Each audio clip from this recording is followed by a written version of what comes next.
My name is Naomi, a 48-year-old housewife. My husband, Scott, is 52 and serves as the vice president of the family-owned company. Our son, Kent, 26, is currently training at my brother's company, anticipating becoming the next president. However, this process had its problems. I was treated like a servant by Scott. What's this, huh? This ironing. Make sure the wrinkles aren't so noticeable. You useless wife, I picked you up. You should be more devoted to me, show some gratitude. You lack the essential sincerity as a person, really. And what's with this lunch? Make it more luxurious. I am the vice president. If the president's mother dies, I'll be the president.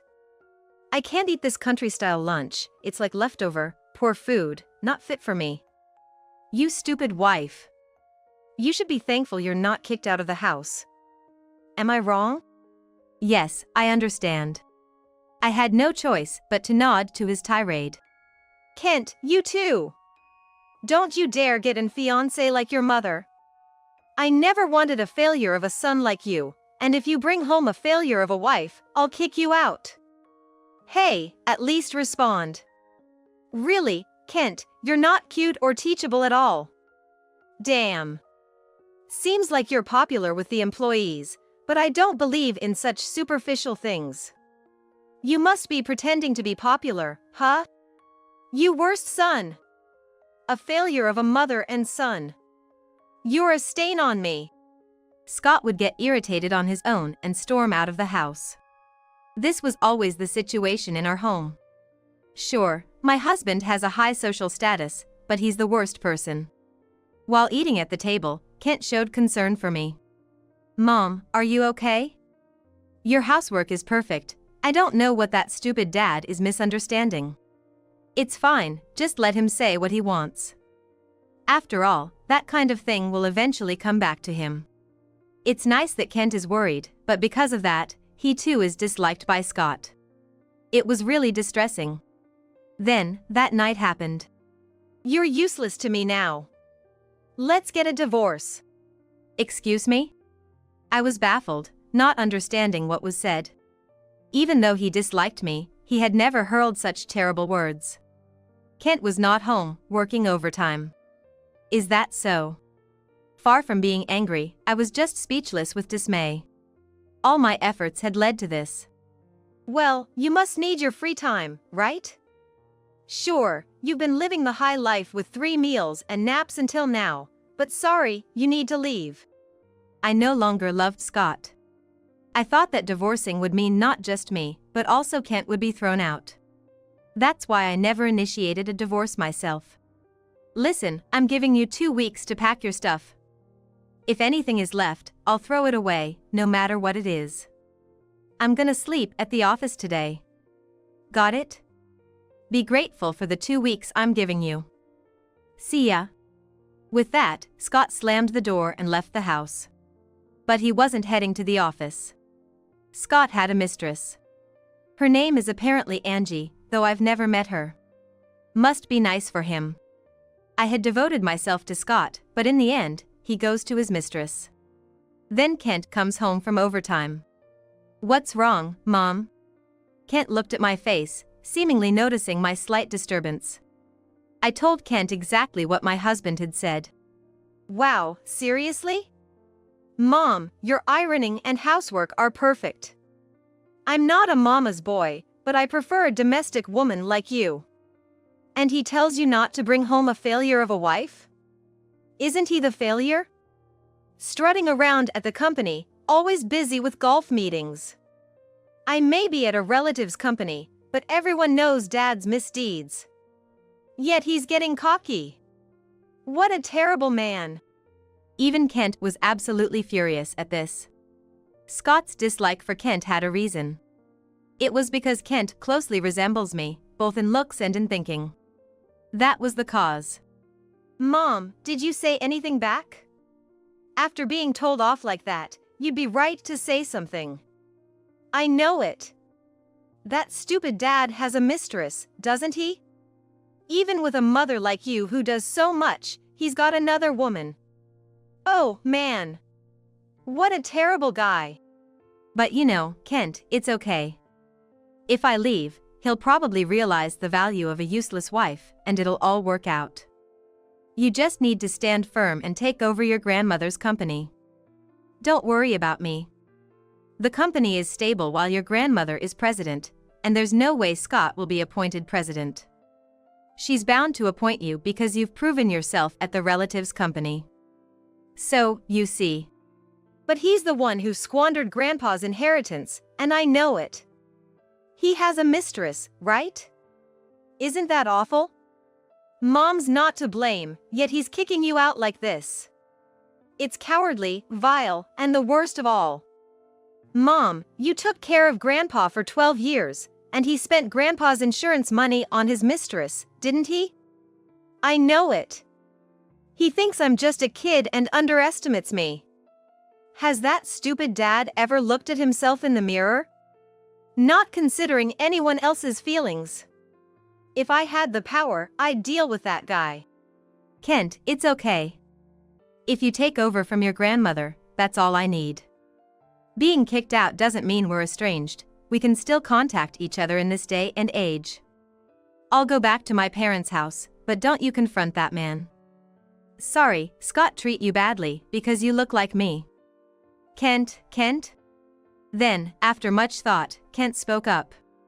Hey, let's not divorce just yet. What? Kent's strategy was pretty good for a quick thought. I agreed to Kent's suggestion, thinking of it as my final revenge. If that stupid dad attacks you, make sure to call the police, okay? It would be terrible if something happened while I'm not around. Take care of yourself, Mom. It's okay, I will take care of myself. Your idea is brilliant. Thanks for giving me hope. I was grateful for my son's concern. Then, about a week passed. That evening, unusually, Scott came home. And immediately started yelling at me. Hey! Why are you still here? Oh, you're packing up? Hurry up and get your stuff together. Can't you even do that? Didn't I tell you to get out of the house? Have you packed your things? Hey, say something. Or are you still napping and haven't packed yet? Really, you're a good-for-nothing, charmless ex-wife. Or what? You have nowhere to go and don't want to be homeless, so you're staying put. Haha. This is great. What a joke. Hey. Say something. To Scott's ranting, I responded nonchalantly. I haven't packed yet, you know, because I was told I have 2 weeks, right? It's only been 1 week, hasn't it? Am I wrong? Please, take responsibility for what you say. Or maybe, it would look bad for you if it got out that you kicked out your useless wife, wouldn't it? Damn, you. Always have an excuse, don't you? Fine, you only have 1 week left. Stop fooling around. Mocking me like that. With that attitude, you'll fail wherever you go. You're a useless old woman. Well, you did give birth to an heir, but that's about all you're good for. Get out of here, you slowpoke. With that, Scott left the house. I won't be intimidated by whatever is said to me. And to think you don't know what I do during the day. Such a careless man. All talk, indeed. And if I'm an old woman, then you're an old man. It's embarrassing, you're the one who's a failure, not understanding anything. I, with the help of a detective agency, my own efforts, and Kent's, gathered various pieces of evidence. Kent was right. Indeed, Scott was excited about his father's inheritance when he passed away, whispering, "How much is the inheritance? The insurance money? Oh, I can't wait to see how much I'll get." He squandered his share of the inheritance on gambling and lavish outings with his mistress, Angie. I got testimonies about Scott's usual work from his secretary. Kent and I looked at the credit card statements withdrawn from the account and meticulously recorded everything purchased in a notebook. I recorded the statements and the verbal abuse I faced. Kent recorded the laziness of his father at work and from the secretary. A week passed. I hid the collected evidence in the closet, waiting steadfastly for Scott to return. The meek version of myself was gone. As expected, Scott came back and immediately started shouting. "Don't mess with me! Why are you still here? A week has passed. The deadline has come, why are you still in the house?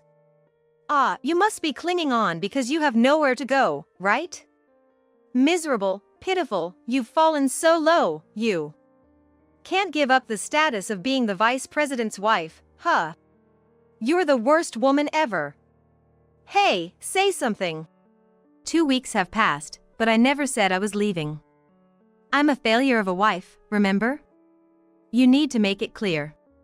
I deliberately said something to provoke him. In response, Scott turned red with anger and yelled. "All right, I get it. You want me to make it clear, right? Get out of this house. Understand? Now say it. Say you will leave this house. I'll hold you to your word." "All right, I will leave within a week. That's what you want, right?" Scott, who had been red with rage, calmed down and smirked. "Leaving within a week, I heard that clearly. All right, get out. You got it. Making me go through all this trouble." Scott left the house, laughing loudly, unaware that his rant had been recorded on a voice recorder. What a foolish man. Hey, Kent, did you hear that? Yeah, really the lowest and most worthless man. Kent had been listening in secret. Did you gather the evidence? I've collected quite a bit too, but now we need to consolidate it and present it directly to your grandmother. Yeah, Grandma will listen and be Mom's side. After all, you are not a failure of a wife. Maybe we should act fast? I'll contact Grandma and let's have a meeting the day after tomorrow, of course, about that worthless man. What a reliable son he was. Then the next day, Kent managed to get some time from work and secured an appointment with the female president, his grandmother, to show her the evidence collected. The grandmother's fury was immense, as if her anger could turn the world upside down. While Kent and I were having dinner at home, Scott returned. Not even a week had passed. "Are you mocking me? You said you'd leave within a week, why are you still here? Don't think you can deceive me. You stupid woman, failure of a wife." Kent shook his head in disbelief. I responded nonchalantly. "Well, I did say I'd leave within a week, but did I say I was leaving this house? You should have gotten a clear statement. You have a tendency to be naive. I haven't even written the divorce papers yet, so I suppose I can stay in this house, right? Am I wrong? Damn you. Mom, maybe it's time to just divorce him? Well, I wonder what to do. You all are messing with me. If you anger me, I'll make it so you can't stay in Japan. Don't think you can make me angry and get away with it." To his childish rant, I internally laughed with confidence. I have my strong ally, Kent, and the evidence is coming together. We have an emergency meeting with my mother-in-law scheduled for tomorrow. Tomorrow will be the perfect chance to settle all the grievances. The next day arrived, and I got ready to meet the female president, my mother-in-law. To prevent Scott from finding out about the meeting, my mother-in-law booked a large hotel near the company. Kent joined me there, and we showed the collected evidence, recordings from the voice recorder, and notes. Seeing the detailed records in the notebook of what had been said to me, my mother-in-law slammed the notebook on the table. "That stupid son. I'll never let him become the president like this. Naomi, I've caused you so much trouble. I apologize as a woman. Kent, how considerate you are of your mother. I'm moved by the trust between you two. Kent, you must continue to support your mother, okay? Don't end up like that useless, stupid, idiotic father." "Of course, I won't." "Enough, let's settle this. Naomi, call Scott home, any reason will do. I will protect you. And if I were to appoint the next president, it would be Kent, who has been performing well in the branch office, not the vice president who just messes around. No matter what anyone says, I will appoint my grandson. I should stop covering for my own son, enough is enough." Let's make him face the consequences.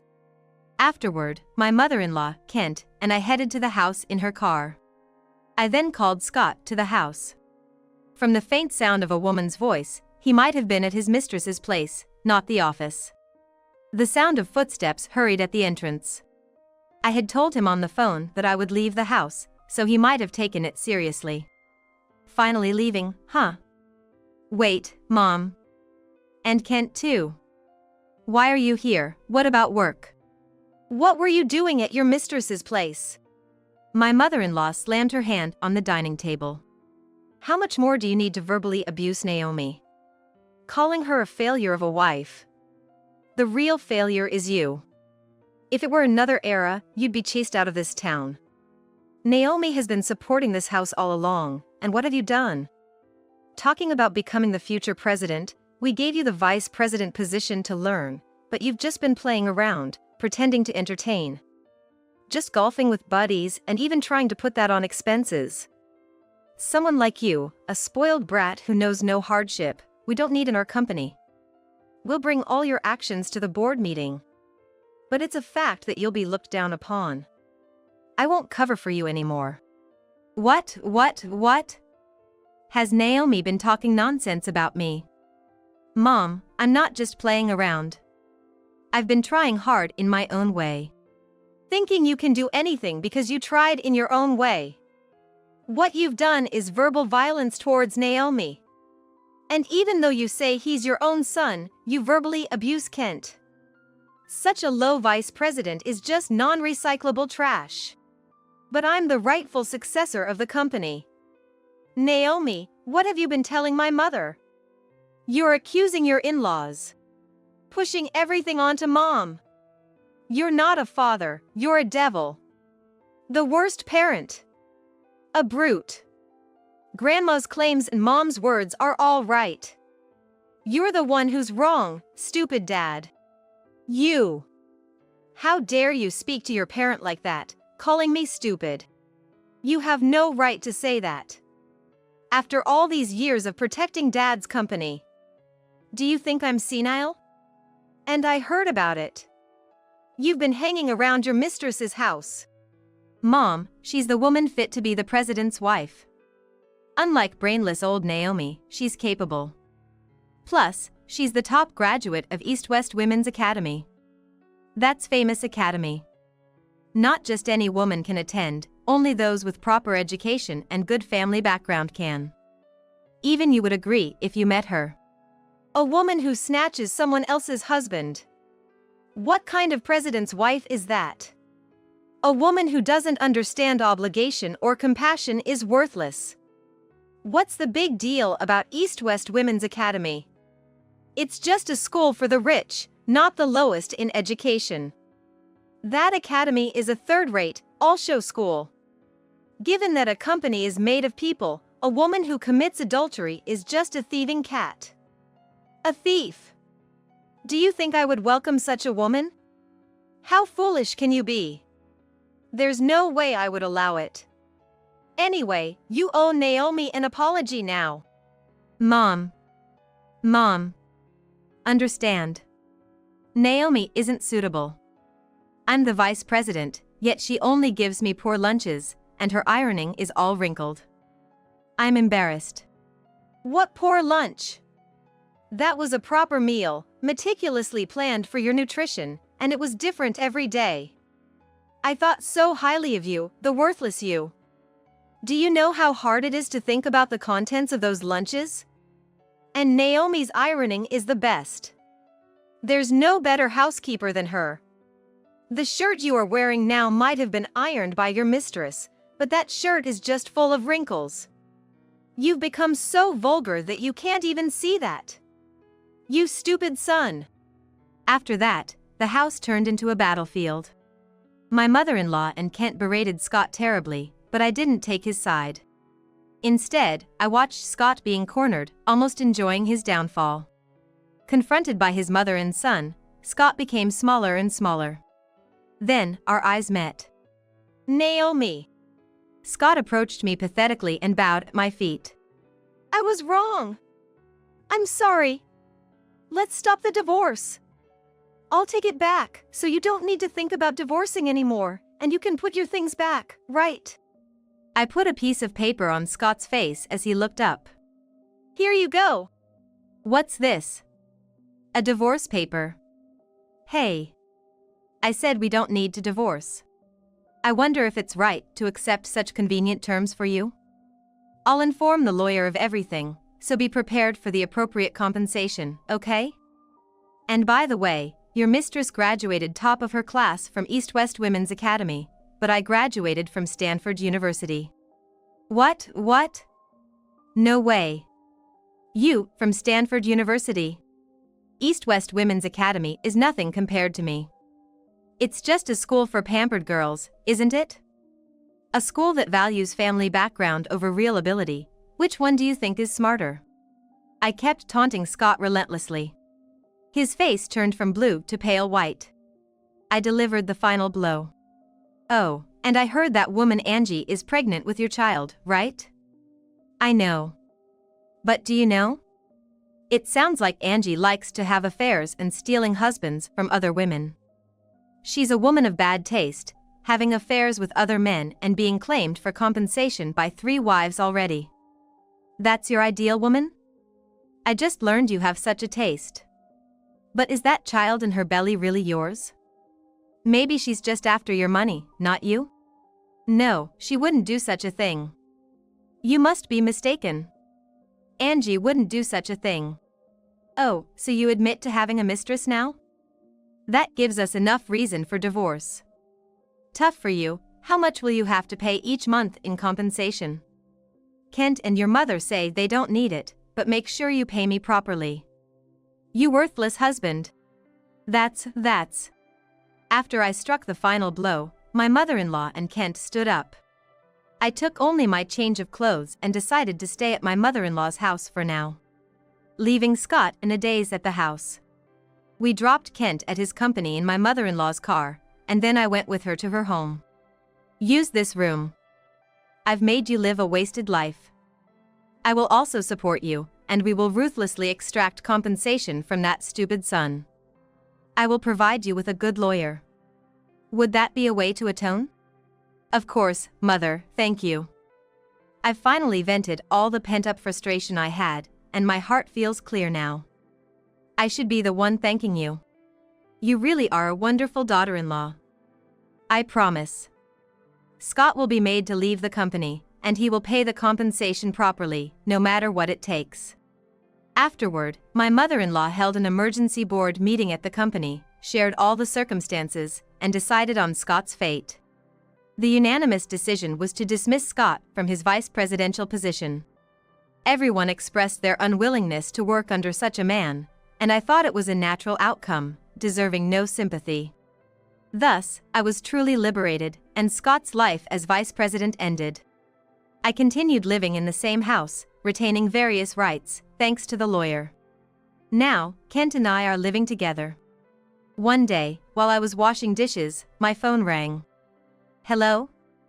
Who's this? Though I didn't recognize the number.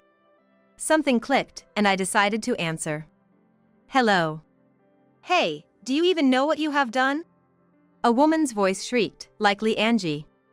Who might you be? Because of you, everything is ruined. You know that, right? I was loved by Scott unlike you, and you drove him out of the company. You are a classless, heartless, vulgar woman. I'm more suited to be the president's wife. You demon. Wicked woman. Witch. I don't understand what you're saying, but Scott and I are divorced. He's the man you wanted, right? Do whatever you please with Scott. Wait. I'm pregnant and can't work. I'm struggling to live. You should give me some support. Goodbye, Angie. If you call again, I'll consult my lawyer. I hung up. I could imagine the woman's dismay on the other end. A fitting turn of events. Thus, I settled everything. Kent, who had achieved success at my uncle's company, became a celebrity, even featured in magazines. Mr. Kent Schwab. What's the secret to your success? How did you manage to grow the company so much? Responding to the journalist's queries, Kent said, "Valuing and trusting people is the most important thing." Seeing Kent's success, my mother-in-law decided to step down as president. In a board meeting, Kent was unanimously appointed as the new president. "Congratulations, Kent. You have to work even harder from now on." "Mom, I will always protect you. So, rely on me." Kent, my reliable son, gained enough competence that no one would call him a foolish man, leading the company inherited from my mother-in-law. With guidance and teachings from the now retired mother-in-law, the company expanded, opening new branches. Kent, with a keen eye for people, surrounded himself with capable personnel. Together with his tough-talking close associates, he will continue to enhance the company's success. For Kent, who graduated from a top university in UK, he learned how to speak French there. So fluent in French, some people even mistake him for being from a French-speaking country. Despite becoming busier, Kent worked hard without complaint and eventually started dealing with overseas companies. Overseas, the name Kent Schwab was picked up on the internet and in newspapers, and yet Kent reminded himself, "Victory lies in keeping one's guard up, right, Mom? Take care. You're going to the UK for a while, right? Did you pack everything? What about your laptop? I'm an adult now, so stop treating me like a child. Just call me if anything happens. You can talk to me about anything." With that, Kent left for a long business trip. After the retired mother-in-law passed away, I helped with the management of Kent's company, spending my days actively. Eventually, Kent brought home a classy woman. "Mom, I want to marry this person." "Hello, nice to meet you." I trusted Kent and supported the woman he believed in. She was a capable wife, supporting Kent and able to prepare daily changing lunches. She was like how I used to be, a woman proficient in household tasks. Years later, Kent got married and is now a father of both a son and a daughter, and I became a grandmother. The grandchildren are very honest and good children. They can be a bit too mischievous at times, but Kent's wife disciplines them properly. Sometimes it's important to spoil them a bit, you know? I agree, but we must discipline them where necessary. Kent's chosen wife is full of love and compassion, a real matriarch. When the grandchildren are scolded by her, they come to me. But I don't overly pamper them either, instead, I assist in their education. Kent is still young as a president, but he has achieved remarkable success. Now, even as he ventures into other industries, he consults with others, listens to their opinions, and doesn't manage the company alone, becoming a capable president. I have no worries and thus have become truly happy.